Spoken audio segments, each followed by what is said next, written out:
The year was 1968. Our country was in political turmoil, and protests were heating up against the Vietnam War. But our nation was also on the forefront of space exploration. The hippie or countercultural movement was evolving, and the Beatles topped the charts with Hey Jude.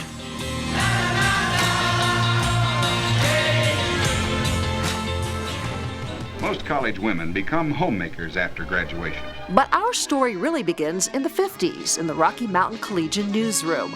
The Collegian was about 60 years old in 1956, and that's where Connie and Floyd Shoemaker were co-editors, sharing their love of journalism. The big campus fury was the fact that a star football player had been caught drunk and had a DUI or something, and we published that in the paper, and it caused the football team to come en masse to the Collegian office. Spacious dormitories for both men and women students, as clean, full, and up-to-date as home itself, designed for pleasant living. In 1968, the CSU campus was going through changes of its own. Hughes Stadium was about to open. $2 bought you a ticket to the rock duo Simon and Garfunkel at Moby Arena, and the technical journalism department was about to be born. At the time, journalism was housed in the English department, but while working on his PhD on a sabbatical in 1968, Floyd Shoemaker got the call from the dean. Two disciplines were to merge into a new department. And so the two of us were combined in what was called technical journalism, and that was technical writing and journalism combined. Everybody who took, for example, engineering had to take a tech writing course. The first course catalog was pretty simple, promising to get journalists ready for space-age reporting, only if they could pass that 2-credit typing course. Technology was limited, but emerging. I don't think we had any audio-visual at that time. I don't remember. We had a course in photography. That was the pictorial portion of journalism. I think it is time in this country to quit making national heroes out of those who steal secrets and publish them in the newspapers.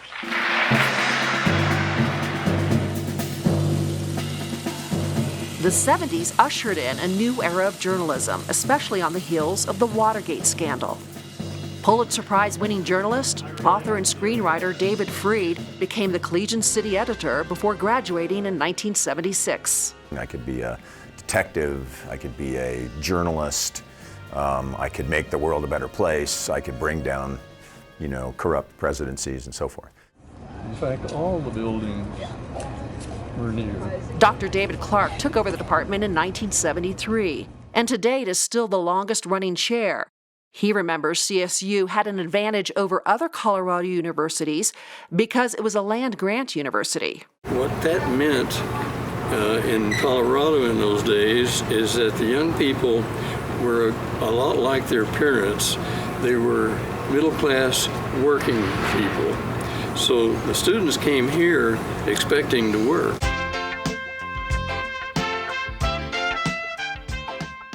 Clark was tasked with making technical journalism a research-based department and attracting top faculty. There was also a demand for the department to have the latest and best technology. We had progressed to IBM Selectric. They were electric typewriters. We were blessed by IBM, which gave us a workshop of what they call desktop publishing.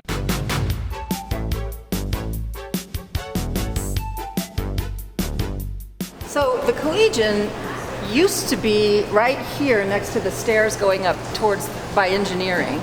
Pulitzer Prize-winning journalist Chris Browning Blass was the Collegian entertainment editor in the mid-'80s. It was such a good foundation to go into any kind of journalism. Just the fundamentals of how you put together a story, how you interview people. It really prepared me for a career. Finally, audiences get to see something other than the good guy beats the bad guy and gets the girl. Television and production had always been a mainstay in the technical journalism department. Looks like Jimmy Connors had a pretty tough go of it. Well, there's no doubt about that, so. Ever since the 70s, technical journalism had a makeshift studio set up in the basement of the Clark Building, where students made their graphics out of poster board. Good evening, I'm Robert Thompson. And I'm Sarah Harlow. Tonight on Scene 13. Frequent emergency may end up in an emergency room. Like this. I sort of screwed that up. Cindy Hopko Malone graduated in the mid-'80s and remembers well how TV news was changing. The news cycle was changing from the half-hour local news, half-hour to national news, to a 24-hour news cycle with the beginning and launch of CNN. This is CNN. Producing the news for classroom projects wasn't always easy. The edit suites were in Clark Building, but they were in the classrooms. So we could not edit our projects during the day while classes were taking place. We want color bars until we're ready to go. Campus television, also known as CTV, was launched in the spring of 1989 in the basement of the Laurie Student Center, where students produced a half-hour television newscast broadcast live on cable channel 11. Besides her job as a dog psychologist, Clark also finds time to train animals. Brian Weister graduated in 1998 and was part of CTV. He later was named National NPPA Editor of the Year 4 times. Back in the 90s, in the journalism department, there was straight-cut editing machines. One of the most important steps in the editing process is to always check the insert mode settings before you make any edit. Everybody can edit on their phones now and throw it to Instagram and do whatever they want. Cries of help rang out from terrified residents of the trailer park. They were trapped between the double danger of fire and flood. This is the inventory list of all of the campus television equipment. Campus TV studio was wiped out. One of the greatest challenges for the department came in 1997 when the Spring Creek flood ravaged and destroyed much of the Laurie Student Center, including student media. For all intents and purposes, CTV is dead this semester, as far as we can tell. And that's too bad, because Campus TV was named the best student newscast in the country last year.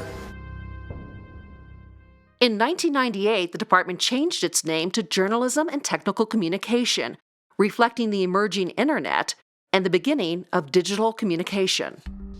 Current chairman Greg Luft was an undergraduate in the 70s and joined the faculty in 1988 and has witnessed the department's evolution. For almost 20 years, the department was really focused on 4 key areas: news editorial journalism, traditional newspaper magazine, television, public relations, and specialized agricultural communication.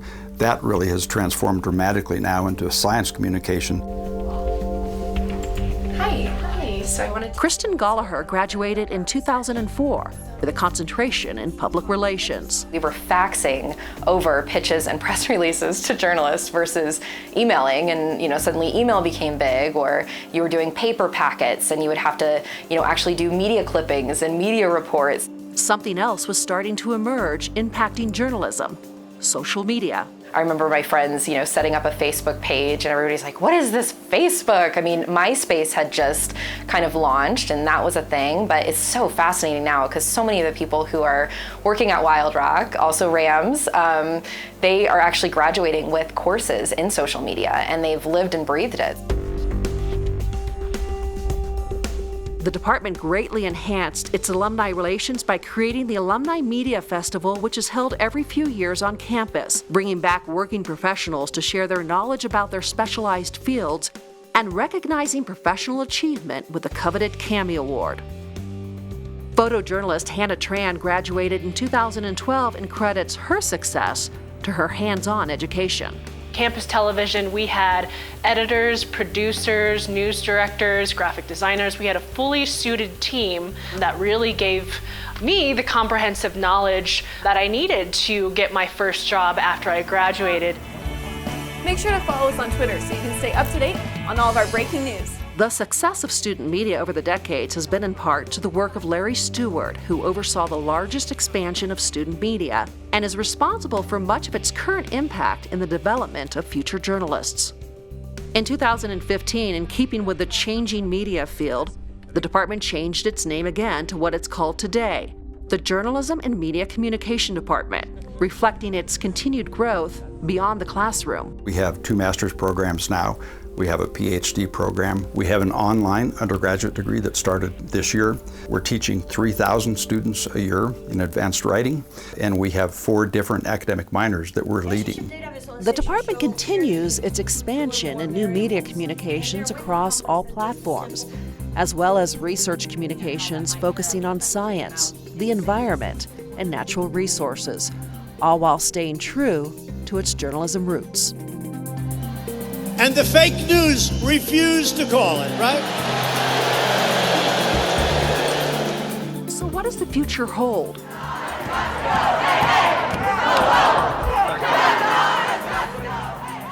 "50 years later, our nation is still in political turmoil. They're saying things like CNN sucks, go home, and fake news. Wolf, obviously, all of those things are false. We're staying right here. We're going to do our job and report on this rally to all of our viewers here tonight." Words like fake news are actually making the news. For some people to say that we're enemies of the people, I think is just incorrect. You know, I often think there are many days where I'll wake up and look at the news and think the only thing that, you know, is protecting us from utter tyranny is the news media. In the next 50 years, how we do what we do will change. But what we do, journalism and media communication, is here to stay.